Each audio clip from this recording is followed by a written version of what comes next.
আসসালামু আলাইকুম সবাইকে, কেমন আছেন সবাই? আবার চলে আসলাম আপনাদের সাথে গল্প করতে। আজকের গল্পটা হংকং শহরের। আজকের গল্পের শুরু হয় 1994 সালে জুন মাসে। এ সময় হংকংয়ে জন্ম হয় অ্যাবি চোয়ের। অ্যাবি নিম্ন মধ্যবিত্ত পরিবারে জন্মগ্রহণ করে, কিন্তু তার জন্মের পরপরই তার বাবা মার ডিভোর্স হয়ে যায়। এরপরে অ্যাবির মা চেন হুয়ান একজন ধনী ব্যবসায়ী টিসোই সোকসেনকে বিয়ে করে। অ্যাবির মা এবং সৎ বাবা হংকংয়ে বেশ প্রতিপত্তি ছিল। দারুণ কেটেছিল অ্যাবির ছোটবেলাটা।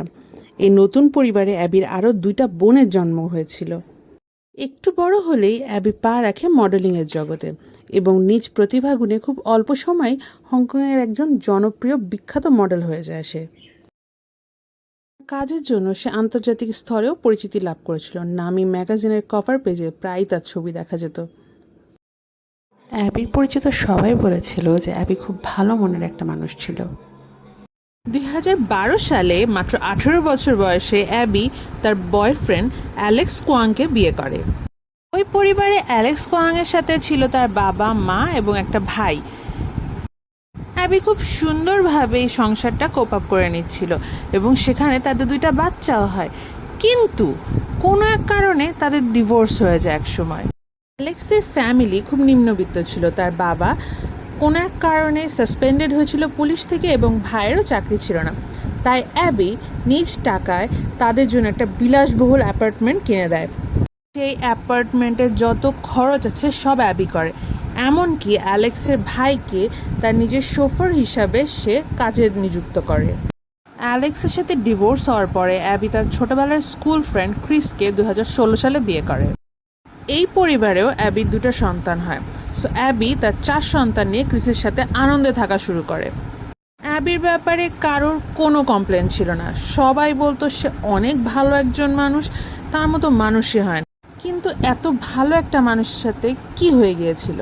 অ্যালেক্সরা যে লাক্সারি বাসাটায় থাকতো সেটা অ্যাকচুয়ালি অ্যাবির কেনা ছিল। সো অ্যালেক্সের বাবার সন্দেহ হয় যে কোনো এক সময় হয়তো অ্যাবি তাদেরকে এখান থেকে বের করে দেবে এবং তার প্রপার্টি সে নিয়ে নেবে। এই চিন্তাধারা থেকেই তাদের প্ল্যানিং শুরু হয়। অ্যাবি সারাদিন যতই ব্যস্ত থাকুক না কেন, প্রতিদিন তার সন্তানদেরকে সে নিজে গিয়ে স্কুল থেকে নিয়ে আসতো। 21 ফেব্রুয়ারি 2023-এও অ্যাবি তার স্বাভাবিক নিয়মে তার সন্তানদেরকে স্কুল থেকে আনতে যাচ্ছিল এবং তার শোফার ছিল তার এক্স হাজব্যান্ডের ভাই অ্যান্টনি কোয়াং। অন্য দিনের মতোই অ্যাবি তাড়াহুড়ো করে রেডি টেডি হয়ে তার বাচ্চাদের আনতে যাচ্ছিল।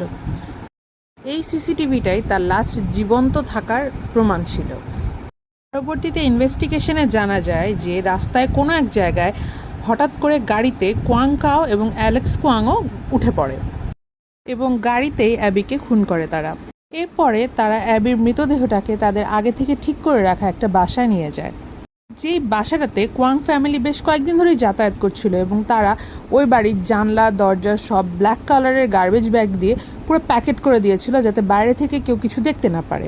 অ্যাবি মিসিংয়ের খবর জানার পরপরই পুলিশ খুব দ্রুত ব্যবস্থা নেওয়া শুরু করে এবং খুব দ্রুত তারা এই বাসাটা সম্বন্ধে বের করে ফেলে।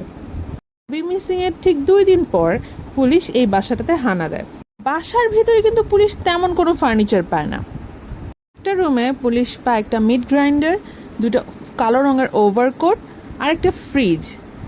এই ফ্রিজে পাওয়া যায় অ্যাবির 2টো পা। পাশে রান্নাঘরে দেখা যায় একটা বড় হাঁড়িতে স্যুপ রান্না হচ্ছে। এই স্যুপটা একটু নাড়ালে দেখা যায় ভিতরে অনেক রকমের সবজি রয়েছে এবং রয়েছে একটা মাথার খুলি এবং কিছু রিবসের হাড্ডি। The head, okay, is a skull actually. It's no skin or any meat on it. So basically, it's a skull with hair, okay.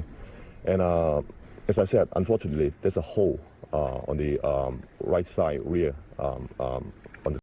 পুলিশের কাছে থাকা সকল তথ্য প্রমাণ দিয়ে গ্রেফতার করা হয় কাও ফ্যামিলির 4 জনকে।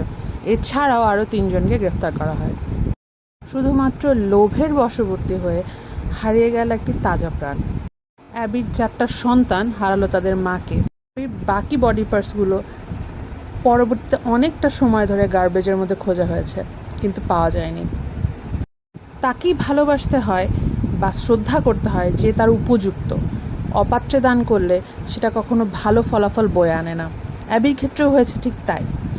সবাই ভালো থাকবেন, আজকে এ পর্যন্তই, তাহলে আবার দেখা হবে। আল্লাহ হাফেজ।